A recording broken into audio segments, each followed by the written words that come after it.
on, girl, let's scream. I am a god. No, please don't kill me, Mr. Ghostface. I want to be in the sequel. This is the part where you run. Come on, scream. Hello, or should I say bonjour, and welcome to Let's Scream, a podcast where we dive into our favorite horror movies, but it is No Scream November.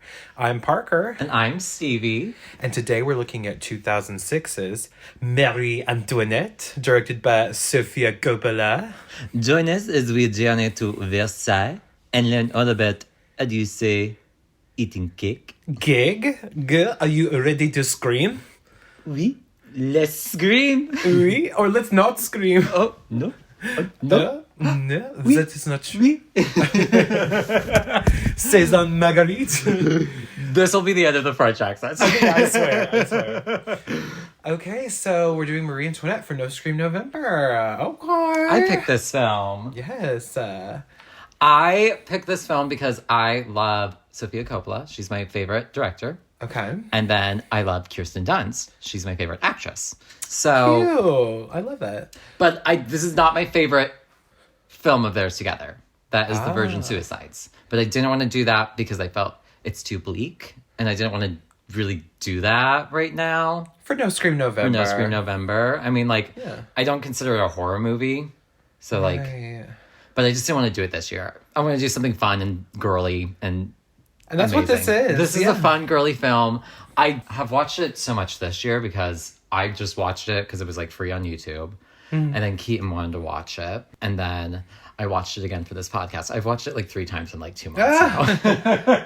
But I've come to really, especially on this last rewatch while taking notes, I really, and doing more research on the film, I really appreciate this film. Okay. I really, really like it. I do think there's problems, and we kind of talked, and I understand your complaints. I think there are complaints of this film. It was very controversial when it came out. It premiered at a film festival. It got some boos because some people, when it comes to historical drama, especially towards like Marie Antoinette, people don't like a sympathetic view of her.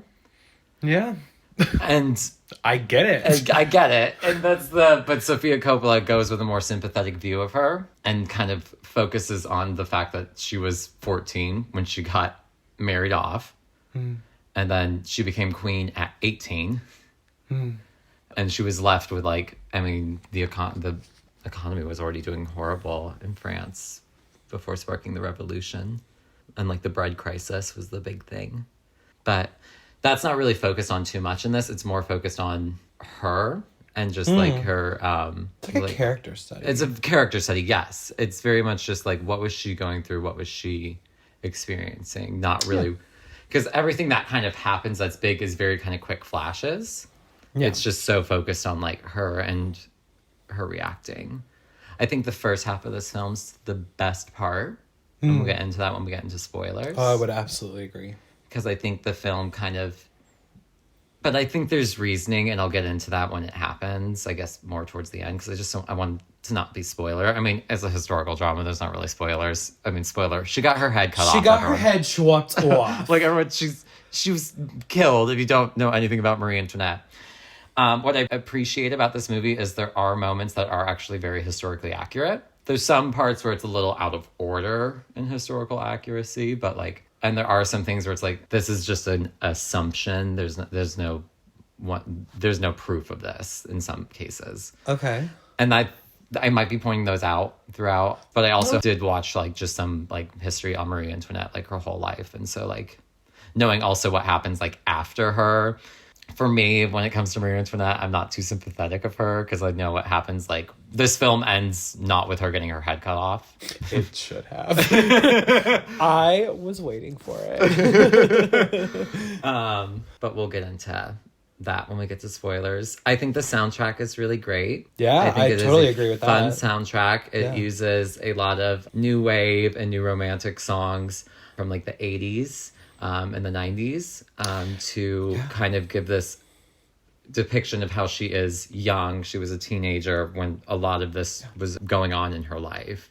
I think that's probably one of the most successful elements of this film is the soundtrack. I think some of the cinematography is great, and like the shots of her look like absolute paintings, and like there's a few that I can like think of and point out that I'm like, it just looks so good. Which I really appreciate about this film, which is what I also love about Sofia Coppola. I think she's really good at framing shots and like how she sets up like furniture and everything and like uses the props. I think she's really great at that in all of her films. That's why I really like Virgin Suicides. If we ever do that, I'll talk about how like she's so good at making spaces look so lived in, especially by like the characters, and like you get an idea of who the character is just by like that's why I think her films are also fun to like really rewatch a lot of the times, because you just notice more things. I think the costuming is phenomenal. Oh my God. So good. The sets are phenomenal. It was actually filmed in Versailles. And you can tell. Yes. It looks so good. But the furniture, they weren't allowed to use, obviously, the real furniture, because Versailles is a museum and they're not going to let you use those for props. They could get damaged. Like that makes sense. They're hundreds of years old. So they had to make their own furniture, but they did like such a great job of it. The food dressing was actually like historically accurate to like what the foods would be. So, oh, really? Which is kind of crazy that some of them like, because they're so crazy, but it's like that's what they would do is shit like this. Wow. There's like one where it's like a gelatin where it's just full fruit like inside the gelatin. Yeah. It's like, bitch. They were doing that back First of all, that looks disgusting. Marie Antoinette time? First of all, disgusting. Right?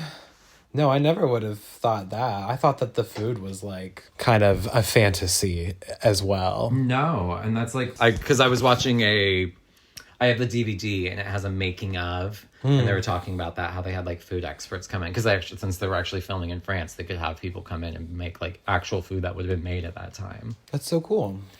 Kirsten Dunst is amazing. I think she's a phenomenal actress. She's my favorite actress. She's the centerpiece of this film. Everyone else is just kind of a side character. Because it's a historical drama, there's no real plot, fully, which is why some people don't really like it. Because this is a mixed film, but this is another cult classic. Right. Which we did a cult classic last week. Catwoman. So this is another cult classic. It became like people really have come to appreciate it, but it is still a film that's very like, you either love it or you kind of just don't care for it. I feel. I don't think there's any other kind of like opinion towards it, like where people are mixed on it, but I don't think it's a bad movie. No, not at all. It's just not for you. I think it runs a little too long. Yeah, it's just not my movie. Yeah, no, I knew that. It's just, I don't like these kind of movies, just in general. I appreciate it for what it is, and I love Kirsten Dunst. She's fabulous in it. I think the costumes are beautiful. I think the set design, that's all gorgeous. But I find this movie to be pretty boring and pretty long and pretty much not really have much to say other than like, kind of painting like a sympathetic version of a younger Marie Antoinette. But I just don't give a shit about her. I don't give two fucks about her, to be quite honest, or anything. Like, I really don't give a fuck about this story, if there even is a story. I just find it hard to pay attention in this movie. That's fair. Yeah. Especially towards the end, because not as much is happening. And you know me, I'm like #1 horror diva. Mm-hmm. I like, first of all, something that is a little bit more exciting. It's like, if we actually saw her get her head chopped off, I would fucking love this movie. But we don't. And it's just kind of like a sad drama about like how hard her life was. But I don't really feel sorry for her because she's living the fucking high life, okay? So who cares? And that's my main opinion of this movie. But I can really appreciate a lot that it has going for it. And I really like the first act for the most part. I find it way more interesting than the second act.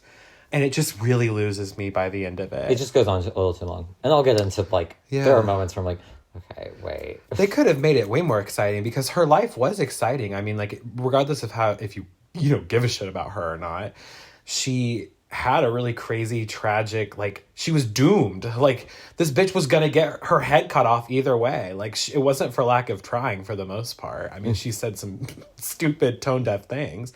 She was kind of the original, like, influencer who got canceled. You know what I mean? Yeah. Oh, she's an influencer. But I just feel like this movie handles it in such a boring way. And I was really disappointed in it by the end of it. Because I had seen it once before, but it had been so long. And I just remember like, oh, pretty colors, pretty outfits. Because I think I saw it when I was like 12 or 13 when it came out, or whenever that was, 2006. Like, I saw it and I was way younger than the target demographic at that time.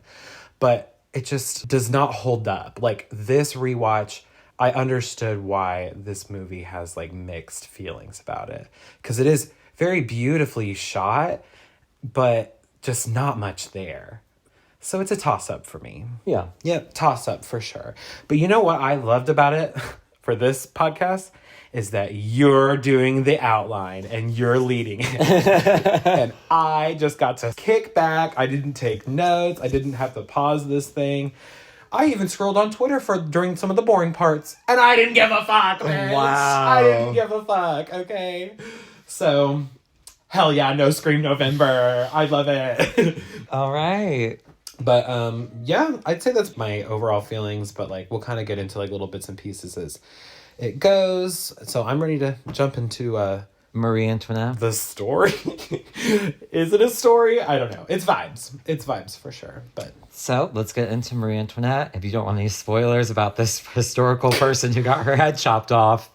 yeah, she totally did get her head chopped off. Yeah. Yeah, no. Spoilers. Well, you wouldn't know if you watched this movie. It's true. Yeah. Yeah.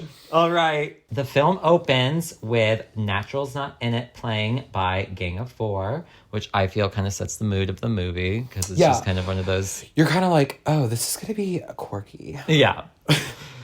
And we then are in Austria in 1768, and we hear Marie's mother talking about wedding off her daughter to the Dauphin of France, who is basically the Dauphin and the Dauphine are the king and queen to be. Mm-hmm. Royalty, baby. And so that would Royalty. be to Louis the 16th, who is next in line for the throne.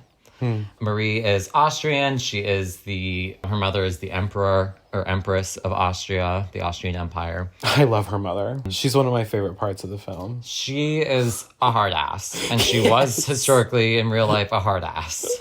She's always bitching her the fuck out. And she will be accompanied by Merci, who is going to be her counselor, and he's just going to be kind of advising her. I thought he was probably the cutest actor in the movie, to be honest. He was very cute. He's way not supposed to be like a romantic character for her at all, but he is absolutely the cutest actor that they found. And he's for basically this. like a stand-in father figure for her, and he's looking out for her, giving her guidance. And then she journeys to the border of Austria and France, because at the time, historically, Austria was much bigger, and they actually shared a border with France. While they're in the carriage, they're looking at a little portrait of King Louis, and it's like a little painting, and they're like, he looks very French. I know, it's kind of like, he's so cute. Yeah, it's like, I thought that was really funny. I think the movie does some like really fun shit like that I think is really cute. I think this movie's at its best when she's queening out with her divas. Yes, with her girlies. absolutely. Yeah. And then historically, they actually there was an island they went to because there was like a river between France and Austria, but they just did it in the woods for this movie. I don't know why. But that's just like probably a little fun for fact. budget. Probably for budget. Yeah. Because they were in Versailles. And the set was probably so expensive. And the costuming and the food. Yeah. Because then they had like fresh bouquets made every day. Oh, wow. Like, and if you I don't know if they needed to do all that. like, it was so fucking I don't know if insane. they needed to do the fresh bouquets, but They finally get there, and Marie is greeted by Countess Noelle, who is basically going to be her advisor in France and going to help her get accustomed to French culture. She in Titanic, this woman, this actress? Was she Rose's mom in Titanic? I thought I recognized her. I don't know. I haven't seen that in so long. I used to be such a fiend for Titanic. Girl, we'll cover it on a No Scream November, I'm sure. I mean, we kind of have to. Titanic, yeah. I thought it was funny because, like, Countess Noelle's, like, kind of just, like, curtsying to her, and Marie just goes straight in for a hug. So we kind of see that, like, Marie's a little different. She was raised a little differently, so, like, she has to, like, Yeah. we'll have to like accustom. Well, because the French are fucking crazy. I mean, we'll get into it because it's so funny, but like, that's again, I think the first half of this movie is so great because it's and like so, making fun of the French. yes, and her being like, "What the fuck is all going these on?" weird customs? Yeah. During the handover ceremony, she must give up anything that's Austrian, including her clothes and her little pug, who's named Mops. But we have not seen the last of Mops. You haven't seen the last of Mops. That's the preview of next week. Burlesque. And she has to get changed. And I really like her first look. Her little French look. She comes out and right away it's such a contrast because it's like, boom, she's French now. Yeah, she's got it's the like big a little hoop French skirt. hat. And then like, the like hoop skirt. Yeah. We then get to her being taken to meet the king, her husband, and we also meet Louis XVI aunts. So these are the king's daughters. These two are us. It's Molly Shannon. Oh my god, yes, just bitching. And I don't know who the other Talking actress shit, is. yeah. But it's Molly Shannon, and they are just talking shit the whole movie. I thought they were us too. Yeah. I was like, these are the two dumb bitches saying exactly. And they've got their little French dogs, and they're like, yeah, "Arr." and they are They're the white powder is like yeah. they're so powdered. The French dogs are so ugly compared to the like one that she had before. Another little pug. Oh my god, yeah. Marie meets Louis XIV, who's the current king of France and He's grandfather of her husband. Pervert. Yeah. He's looking at her tits. Stop looking at my tits. Keep your eyes on the crown. Pervert. Did he say something to his like right hand man like? Did you check out the rack on her or whatever? In like, but it was in like, Marie Antoinette speak. Yeah, basically. Yeah. She meets now Louis XVI. So I think Louis XV had died. Oh, okay. I think from smallpox. I don't know. Probably. Know all the history. But he was dead. They were all. So that's why dying from Louis smallpox. XVI was the next in line. This little nerd. Yeah. Little And they dweeb. awkward hug. And it's...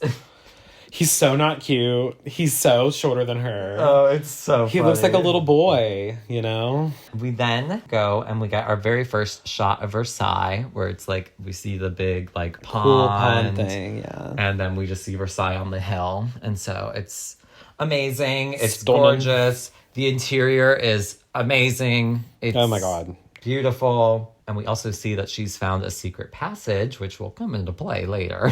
Oh, I didn't even remember that. Oh, that's cool. Yeah, there's like the ornate like gold trim on like everything. Everything Yes. is gold and bright, and this beautiful like light blue, like powder blue color as well. That is like a big motif for the movie.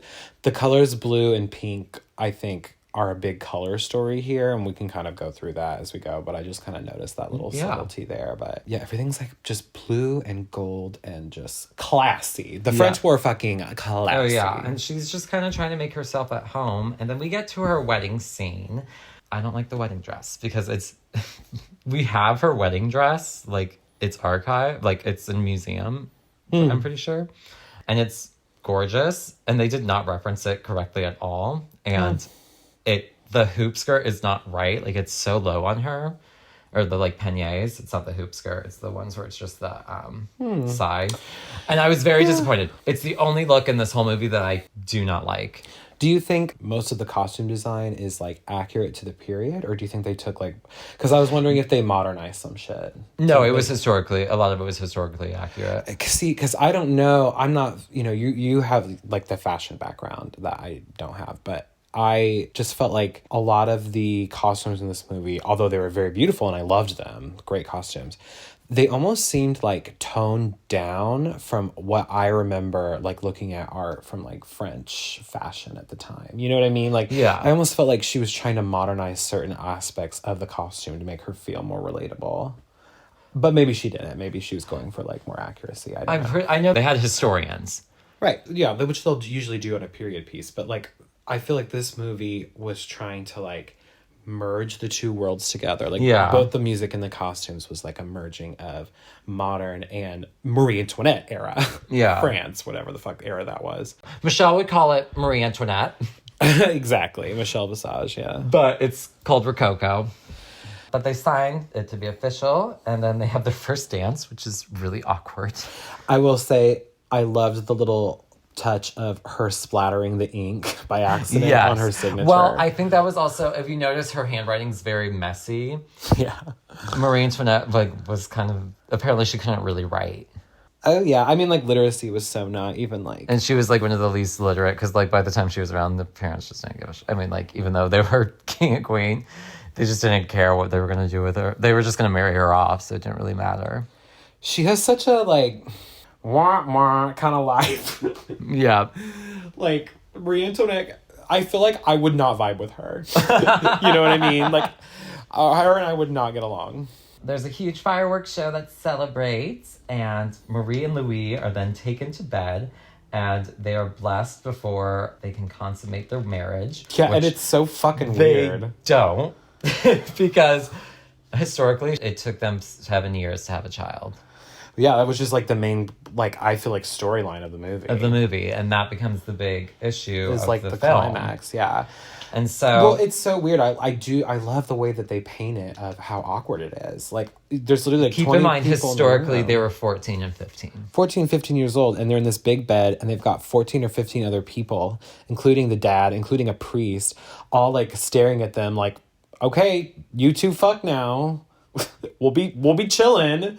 Like, how would you even be able to perform? Like, I can't imagine how just awkward that would be. But then the next day, King Louis is informed of this, and which is like, that's a big deal. It's like, okay, why are they not trying to produce an heir? Mm-hmm. And then we get the scene where Marie Antoinette has to get dressed. Yeah. And the way this works is, she can't just put the clothes on herself. Whoever is the highest rank of the court in the room is the one who gets the privilege of dressing her. Yeah. And throughout this, somebody who's of a higher rank keeps walking in. So like, she's just standing there. All these bitches showing up fully late. buttocks naked, just like trying to keep herself warm. The princess comes in, who's like Princess by Blood. There's like 8 different princesses. This bitch So knew what stupid. she was doing, because she takes her gloves off. Gloves. She's like, she's taking her sweet ass time. Like, they're fucking with her at this point. pretty It feels like. This was fun, yeah. And then when she finally gets like a robe on, she's like, this is ridiculous. This is ridiculous. And I love how Kirsten Dunst, because we haven't really heard her speak much so far. Yeah. She just kept her American accent. Yeah. That's what I think I love the most about her performance, to be honest.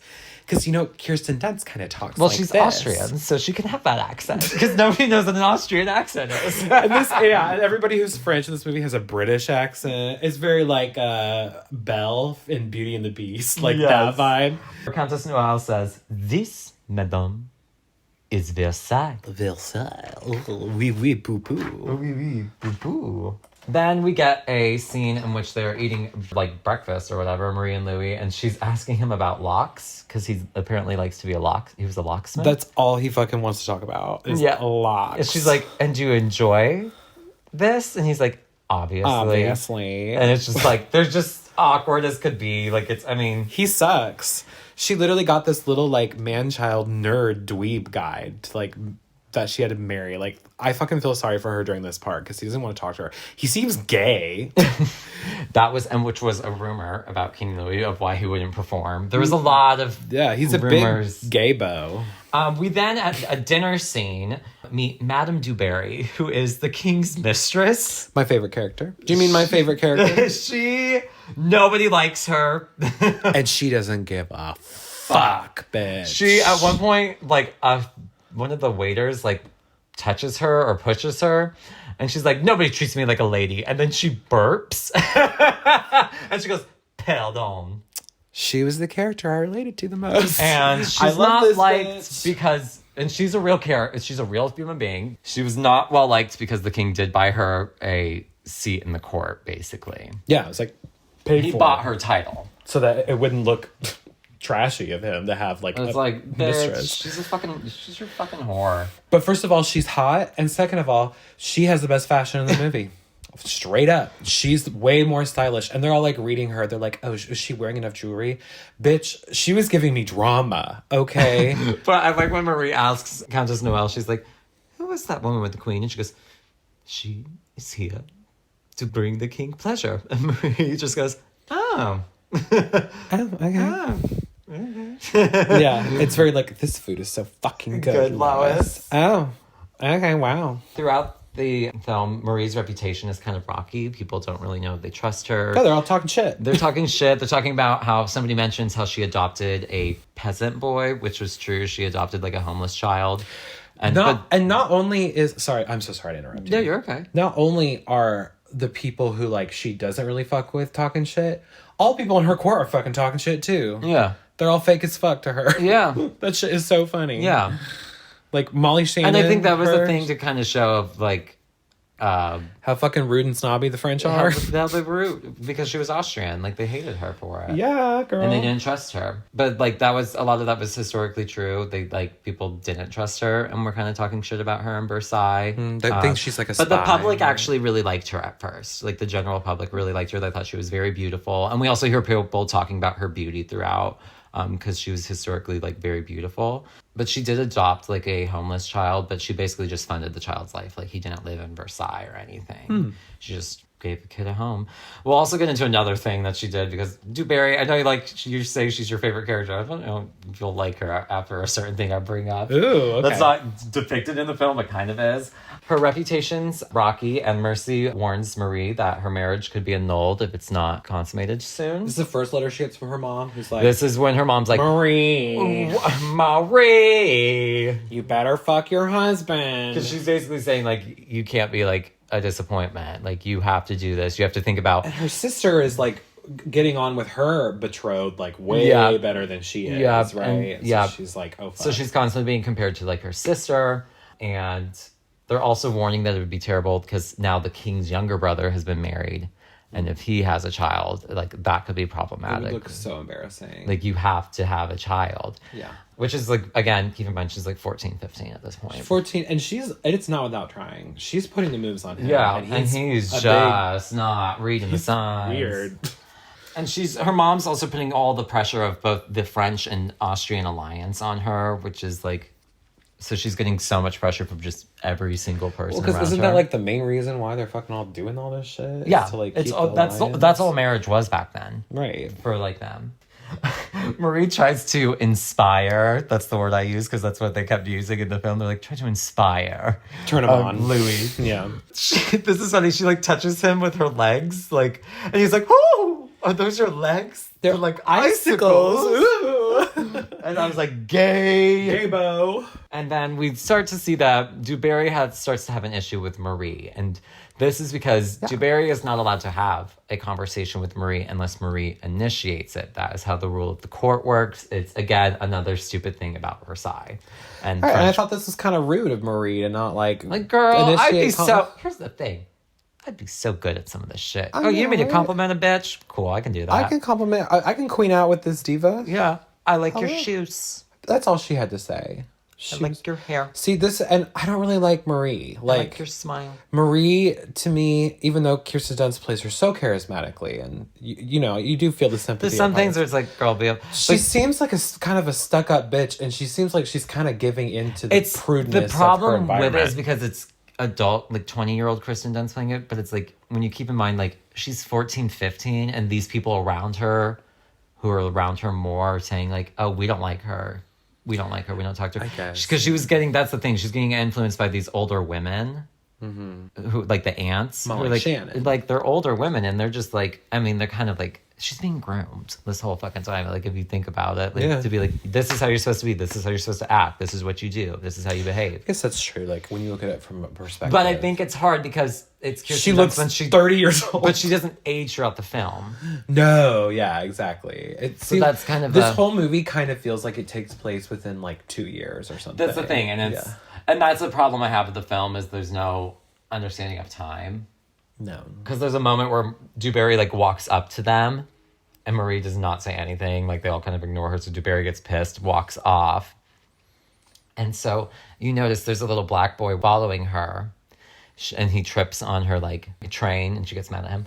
That little black boy, she eventually gives to Marie Antoinette, because it was a slave. This is historically true. And Marie was like, this is fucked up. And so she freed the kid and, like, adopted the child the same way. Like, that she adopted the other child. She was like, No. Oh my God. This was fucked up. Okay, So, yeah. so fuck Dewberry. Well, historically accurate, yeah, fuck Dewberry, but film Dewberry. I mean, she was fun. I kind of liked her. I was like, yeah, I could have queened out with this bitch. Oh, Like, she was she's my easy. favorite. And But, like, she's always like basically spread eagle pussy out for the king. oh yeah, she is always grinding up on him. And it's so she's funny. like Elphaba.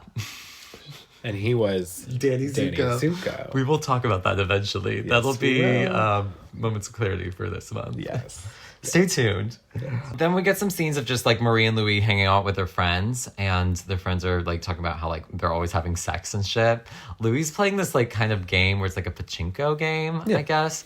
And he gets it into like the 50, and he's like does like this like funny little like cheer, but like nobody's noticing, and he kind of gets like embarrassed. I was just like that. There's just like little character things I like throughout this film. He's a little dork. Yeah. He's such a dork. Marie's mother continues to shame her and tells her to play nice with Dewberry and is like, bitch, you should not be fucking with the king's favorite. Right. And then Mercy warns her the same thing. Like, to shame her is to shame the king's behavior. Like, You need to talk to this bitch. You need to fucking talk to this bitch. Play nice. Like, just play the fucking game, girl. And that's the thing. That's why I feel like I'd be so good at this. I'm like, It's being fake. It's being fake. I gotta be fake. Your This bitch. job is to be Easy. fake. And that's why I don't sympathize with her a lot. Because I'm like, girl, bitch, you have it so easy. Just do your job, diva. Do your job. So it's New Year's, historically. I don't know if it was in the film. They didn't depict that in any way. But she goes up to Barry and the king, and she says to Dewberry, there's a lot of people in Versailles today. Dewberry's like, yeah. And that is historically accurate. That's hilarious. Yeah. It's such a fuck you. It's like water's wet. There's a lot of people in The Versailles. sky is blue. Yeah. And people are continuing to gossip about Marie and her not being pregnant. They meet with the doctor, her and Louis, and Louis like, they're asking about how he's performing, and they kind of learn like, okay, so nothing's like wrong. He's just not. He's just dumb and probably gay as fuck. Like, and he's just not doing anything. They need to give him hymns. Like modern day, if he would just order some prescription hymns and then he'd be able to give it to her. We then get a scene that I really like where they're watching an opera and Barging through the doors. with the loudest voice possible. Yelling like, hey divas, is Helen from Bridesmaids, bitch. And I screamed. I was like, oh The my cast God. is insane. Helen. Tom Hardy's in this film. He's one of the friends of King Louis. That's so kind. I know 50 Shades of Grey guy is going to be here in a second too. Like, yeah, Like, it's a good cast. Helen from Bridesmaids, love her. We haven't done the Insidious films yet on like mainstream Let's Scream, but she is the main character in the Insidious films. She's amazing. Oh yeah. Love her. Yes, she's such a good like mom character. I love that. She's so funny and charismatic in everything she's in, but I cannot, and her name's Rose Byrne, I believe. I cannot, for the life of me, take her seriously. She's Helen. She's Helen, because we watched, she's also in Spy with Melissa Yes! McCarthy, and I'm like, that's Helen. Oh, you do? You know the owner? I don't. I do. I think we change all the time. You know, I think we're growing when we're changing. No. I don't. Put a quarter in the swear jar. So Fuck off, Helen. but her character in this is great because she's a vibe, bitch. Yeah. She is queening out at everything. She She's becomes one of living Marie's, her like, good life. buddies. Yeah. And she just seems fun and she makes Marie laugh. Yep. And at the end of the performance, Marie starts clapping, which you don't do during opera until like the very end. And she's like, bitch, I'm gonna clap. Yeah, Everyone and should they're like, clap. no, and she gets everyone else to clap. And so this was to kind of show how like she became very much in favor with people and how people Yeah, like they're really like, oh, like. she seems cute. They're like, Yeah. oh, she's fine. She's kind of like Amanda Bynes in What a Girl, What a Girl Wants. Wants. What a Girl Wants. I think that was kind of based on Girl. Marie Antoinette, but if she didn't get her head chopped off. you know? Yes. Wait. And then Marie gets another letter learning that her sister's pregnant. I think her like brother's engaged. Yeah. And so shit's just going She's down. devastated. And then Louis' brother has a son. This is my favorite acting in the film.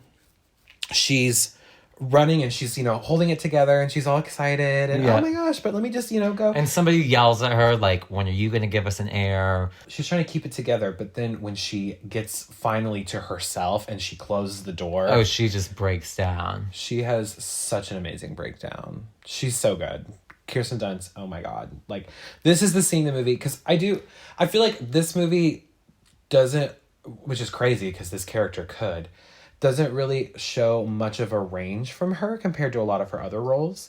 But in this scene, I think this is the biggest display of her like being able to be so dynamic, showcase such a range.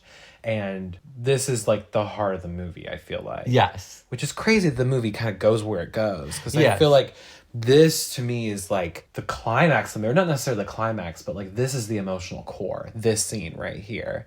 And I feel like once, spoiler alert, she does end up having a kid, the story doesn't know what to do anymore. Yeah. Because we've kind of conquered this hurdle that she's had to go through. It's kind of like, in the Bratz movie, which I'm sure we'll do on No Scream November at some point down the road. They like solve the conflict in the first 10 minutes. 20 minutes. And we were like, where's this movie going? And then it doesn't know what to do. Marie Antoinette's kind of like the Bratz movie in that.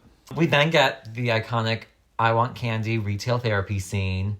I love this. We get the introduction of Marie with the poof hairstyle, which is like the big stacked hairstyle with all the like trinkets and accessories put into it. This isn't what it looked like though. This is like again, what I'm saying, it's like a modern version of it. Because if you look at those old poofs hairstyles, they were like pure white, right? They weren't kind of like blonde and curly with like more natural hair. They would have been like the pure white. It kind of looked like a poodle hair. Yeah. That's what I'm saying I appreciate about this movie is that it's like reminding you that she's just a kid, kind of making it young, seem more relatable. It's like a blonde updo that is tall, but it's got all these little curlies and I believe it has like little flowers and butterflies in it at one point. So it's not at all what it looked like, but it's like a cunty, like 2000s version of it. So that was cool. At one point, we see Converse Chuck Taylors. Yes, and that was just to like show that again, she is still at this point a teenager. And then once you see it, you're like, you can't unsee it. Every time you watch this movie. It's very fun. I love this scene. I think it's one of the best scenes in the whole film. I think it's some of the prettiest shots. And it's, again, this is to kind of show with like character study of Marie, this is her like trying to cover up the pain, and that's why she's spending all this money, because that is something people do when they like retail therapy is a thing, but also so is shopping addiction. Like people spend money to like feel better. So it's kind of covering that up. And this scene also, before we go further, there's something else I noticed. When Marie is at her most desperate and her most emotionally vulnerable, she's actually wearing pink, which is really interesting. Because pink, we often associate with femininity and that kind of like fragility that women are supposed to have back in the day. And I just thought that was like a really good like cohesive like motif kind of throughout. I noticed that. And when she's I'm always down to rewatch it because I do love the film. When she's wearing blue, I feel like she's more like in her queening out, like vibing eras. Mm-hmm. Yeah. We then get the masquerade ball scene in which she meets Count Fersen. This is not accurate. This is not when she would have met him. So let's talk about this mass ball. The whole reason why she goes is because she's not allowed to like really do anything outside the court. She has to get permission, da-da-da-da. But Helen from Bridesmaids is all like, we should go to the mass ball. And she's like, well, I can't. And she's like, but it's a mass ball. No one will know who you are there. And so that is like the incentive to go. She wears the tiniest little mask, though. It's literally, it's like a thing of tulle. like a tulle piece like wrapped around her eyes. I was like, bitch, you're literally dumb. Like, that's the whole reason why you like told yourself you could go. She's not disguising herself at all, and I thought that was really funny. But it's still amazing. Cunty. She didn't give a shit. She didn't give a fuck. And people did recognize her. They're like, oh, wasn't that the Dauphine? People start recognizing her. Like, oh, that's the Dauphine. Talking to a hot guy. But I do like this scene because I like the songs that are playing, because we get Hong Kong Garden by Susie Sue, and we also get another Bow Wow Wow song, and they were the ones who did I Want Candy. We get Aphrodisiac playing, which... It's fun. I don't really know why it's here. Like, I don't really understand, like, the whole point of this mass ball scene. I don't know. For her to meet Count Fersen, who's supposed to come into play later. Let's talk about Jamie Dornan from 50 Shades of Grey. because this is his, I actually looked it up. This is his, like, debut appearance. Oh, yeah. This is his first role. I think he's one of the worst actors of all time. I think he's god-awful. And absolutely frigid, frozen, wooden, all the bad words you can associate with the acting performance. Yeah. I think he's not that cute. He's not in it that much. And I think anyone else I would have given a shit about, but it's him. And I don't give a fuck about this guy. He's supposed to be like the cute guy that she's having like an affair with. Because he's like actually giving her attention. Which isn't even like, there's no historical proof of that. It's just like a theory about them. Oh, interesting. But she also wouldn't meet him. She meets him when we meet him again later in the film. That's historically when she would have most likely met him. And so it's just there's nothing behind his eyes. He looks dead behind the eyes. It's just kind of one of those things where I'm like, I don't really care for it. Give him a personality and maybe I would appreciate It's how I feel when we did Confessions of a Teenage Drama Queen last year. It's how I feel about the relationship Her of that love film. interest. It's like, oh, I always forget about this. They then return home and Louis XIV has gotten sick from smallpox. Right. At that time, Dewberry has to leave Versailles because I felt so bad for her. the king is going to attest for his sins, and that means she can't be around anymore. This was so funny, but also really sad. I was like, oh my diva having to get kicked out because. Do you know what happened? As soon as Marie became queen, she had Dewberry exiled. Period. That's kind And of. then Dewberry ended up getting her head chopped off 3 months after Marie Antoinette got hers chopped off. Well, knowing that she was a slave owner, I don't give a fuck. Yeah, Good. so She deserved it. by Madame Dewberry. And then King Louis succumbs to smallpox, and Louis XVI is now the King of France, and Marie Antoinette is the Queen at the age of 18 years old. Yeah. And Louis says, God help us, we are too young to lead France. That was real. And yeah. And it showed. Got the heads chopped off. The coronation scene is absolutely beautiful. It looks like a fucking painting. It is shot like a painting. It looks amazing. She's like sitting in a chair, like overlooking the priest blessing King Louis and all the soldiers like surrounding him and the people of the court. It's amazing. Marie then celebrates her birthday party and she does coke and continues to overspend. She is the original 365 party girl. 360. When you're in the mail, you like a doozy. And historically, they would do coke back then, but it would have been accurate. like leaves. They would have chewed leaves. Powder wasn't invented. We looked this up, me and Keaton, because Keaton was like, is that historically accurate? I was like, I think so. I think they just ground up the plant. And that's not.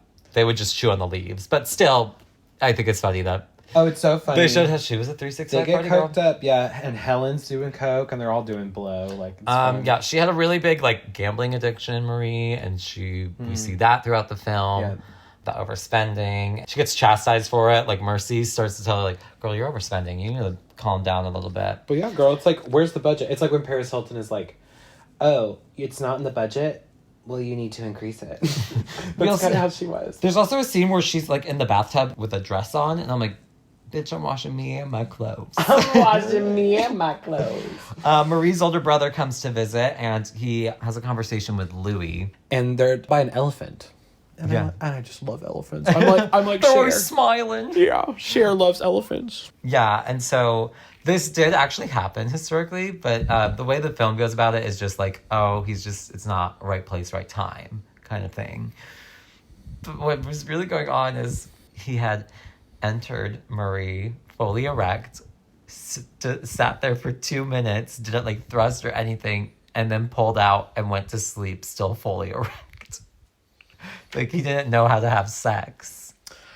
What the fuck, dude? What a weirdo. Isn't that fucking crazy? That is crazy. He probably was just gay. He probably needed to do that thing where you go and you know. Turn around. You said it, girl. Turn around. You beat me to it. Yep. And then after that, Marie gives birth to her first child, who is Marie Therese, who is a girl. Womp womp. Womp womp. That's not what they wanted. No, but she says, and I do love this, she goes, you are not what the people of France wanted, but you will be mine forever. Like something along those lines. Yeah. And historically, this is the only child of hers that lived to adulthood. Yeah, we'll get there. And then Marie wants to get away from the real life, or the life of Versailles, so Louis gets her a little cottage. I knew this is something chateau. I did know this about Marie Antoinette, that she was so like, and this kind of pissed a lot of people off, that she had to like go and make believe that she was poor in order to like escape her rich life. Like, I understand why people fucking hated her. Because she was like, yeah, she would go and like have all of her friends like garden with her, and they would pretend like they were peasants for like the escapism of it all. Which is so weird, but like it makes sense in her situation. But I understand why everyone was like, she's kind of making fun of us, right? So, is this fucking movie about us? Yes! Is this fucking play about us? Literally. This is her trad wife era.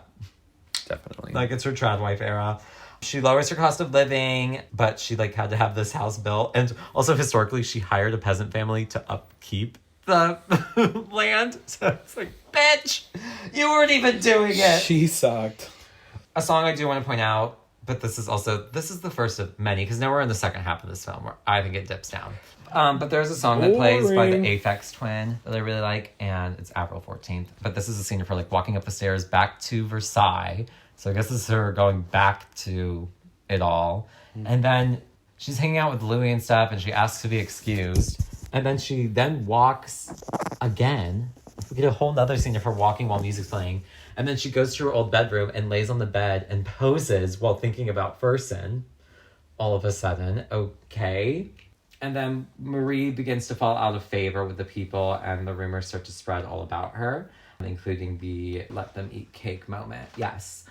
Which she historically did not say, but that was propaganda against her. They did say she said that because there was a bread crisis. And so what people believed happened is like when they went, she said, it's like a translation issue of some reason. I don't remember. My French teacher explained it in high school, but that was high school. But basically she didn't say it. Well, but like, there's also a scene, I can't remember when it was, but another thing I thought was interesting, just talking about her kind of like flippancy.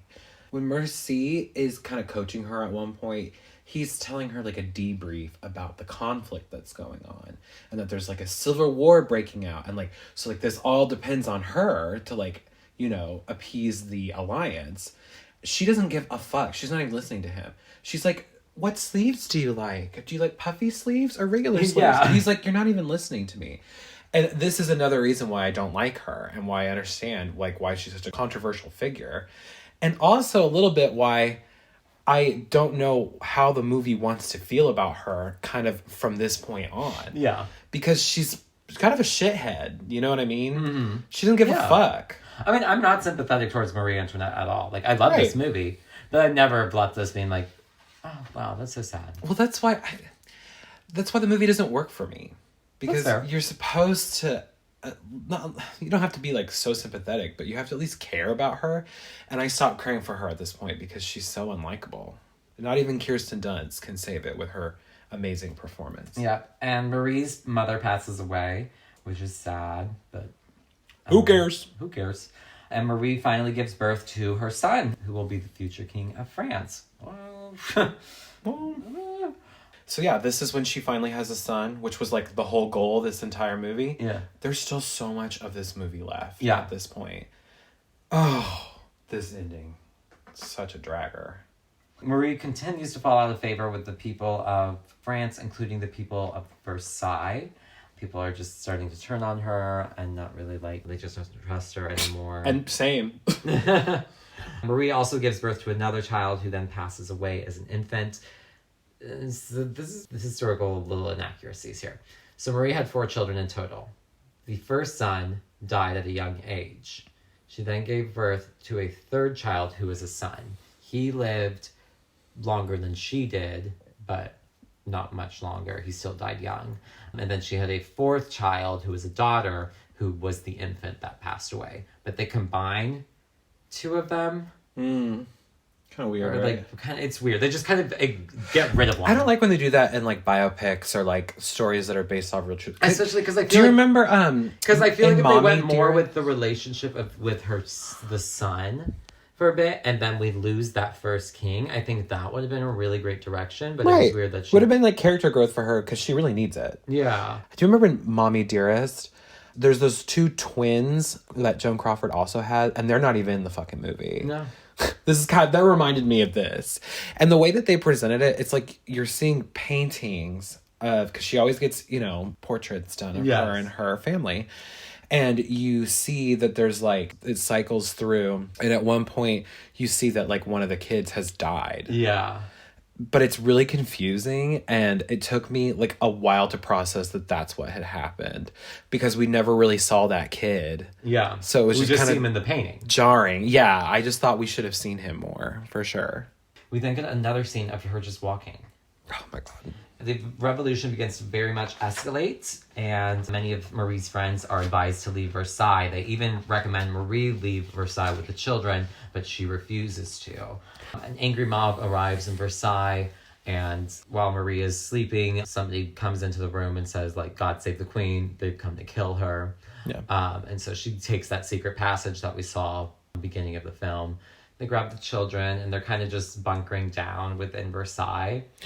This was so dumb, because they were... I don't understand why they didn't flee. She makes so many... That's the thing where I'm also like, I don't feel so sympathetic towards her, because especially the reason this film is going to end where it ends is because if they went any further, I do not know how they would make her sympathetic, because she very much... We'll get into it. She was like, I stand with my king. Yeah. Girl, your king is fucking stupid. Yeah.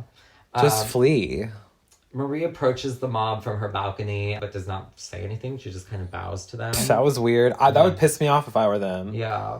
I don't know if it was her saying, like, she's like... I'm on your side. Bitch, no, you're not. Yeah, I don't know what she was trying to say with She's that. weird. Or, like, I'm at your mercy. She was so stupid. The next morning, the royal family is escorted from Versailles, and they're being taken to Paris, which this did happen. The revolutionists wanted to take them to Paris because there was a palace in Paris that they could stay at just to keep an eye on them. And so this film ends with the beginning of the end, because once they get to Paris, basically Marie had to take over because King Louis was inconsolable and extremely depressed. So she was the one who would have to like do the like political dealings with like the revolutionists. And they very much respected her because she was actually very intelligent, they learned. I would have liked to have seen that. But the thing is, she started to then, like, undermine it. She would be writing the Austria and other nations, being like, this is what's going on. Like, she would write it in code. She basically was like, she's trying to undermine the revolution the whole time. And she could have been really smart and been like, no, I'm on your side. Because they could have had a constitutional monarchy probably very easily, very similar to what England had. Sure. She's taking one last look at Versailles, and she says to Louis, like, I'm saying goodbye.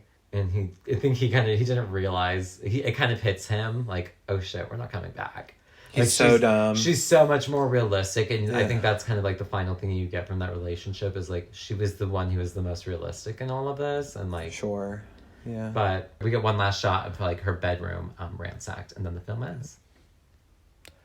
Who cares? Boring, lazy, yawning. Okay, I think this movie needed a script doctor. I would like to be this movie's script doctor. I think first half of the movie is great. Yeah. This is what you do. You spend a little bit more time with her and her kid for a while. Then, when the kid dies, that's when it goes shit south, okay? And then you get this really fun, tragic ending. Show some of the conflict after what we don't see, what you were just talking about. And then, she gets a head chopped off. Chop a head off. The end. Perfect movie. You catch Marie Antoinette, chop a head off. You chop a head off. Exactly. That is what I would do to fix this movie, because it needs a story so bad. It's so boring. But it's a beautiful movie. I mean, like, if you appreciate costumes, which we obviously do on this podcast. Maybe like good soundtracks. And style, definitely style, but I need substance, or else the style I don't give a shit about. That's fair. But this was fun to learn some history and kind of dive into the Marie Antoinette story. My favorite version of Marie Antoinette is when Detox played her on All Stars 2. Let them eat cake. Let them eat cake. Yeah. What should have happened was halfway through, this becomes a musical, and then Detox can play Marie Antoinette during the musical numbers. Oh, yeah. Then that really would have, like, entertained me. Absolutely. Yeah, that's kind of all I have to say on Marie Antoinette. It's not my movie, but I understand why people do like it. But it was a fun change. What a fun little switch up. Listen, you don't have to like every film. I don't. I mean, hello. We even have a podcast if we were just like, this movie's great. Yeah, see, and I like this film. So, and I think that kind of shows how this film is. It's a very 50-50 film. Yes, there we go. We have two different opinions right here. And I think that makes it more interesting. And let us know in the comments, how you feel about Marie Antoinette. Yes. On a scale of 1 to 5 guillotines. How do you feel about Marie Antoinette? I give it like a 2.5 guillotines. 2.5? See, I give it a 4.5. Next week, we are going to be doing a very iconic film. Burlesque! Welcome to Burlesque. We're going to be doing Burlesque, bitch, with Cher and Which is Christina. another movie that should not be 2 hours long. I know. I will say it.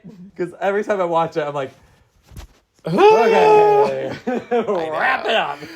It is one of my favorite bad movies, so we will be getting to that next week. Sometimes I'm gonna go feeling, yeah. Tough lover, yeah. Practice your growling, Stevie, because we're going to be doing that a lot next week. Gonna get dirty. She sounds like Fozzie Bear. Have you seen the tweet where it's her walking during that award show where it's like Dirty's playing and so it's like, no joke, I thought this was Michael Jackson singing for the longest time. Yeah. And if you close your eyes, It does kind of sound like like him. Michael Jackson. What was that entrance to?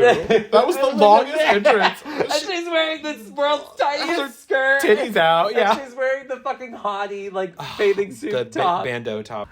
Okay. Well, this has been really fun. Thanks for joining us in Versailles, in France. Oh, oui. Oui. For, how do you say, Marie Antoinette. Net. She got her head, how do you say, chopped Chopped off. No, oui. Oui. Oui.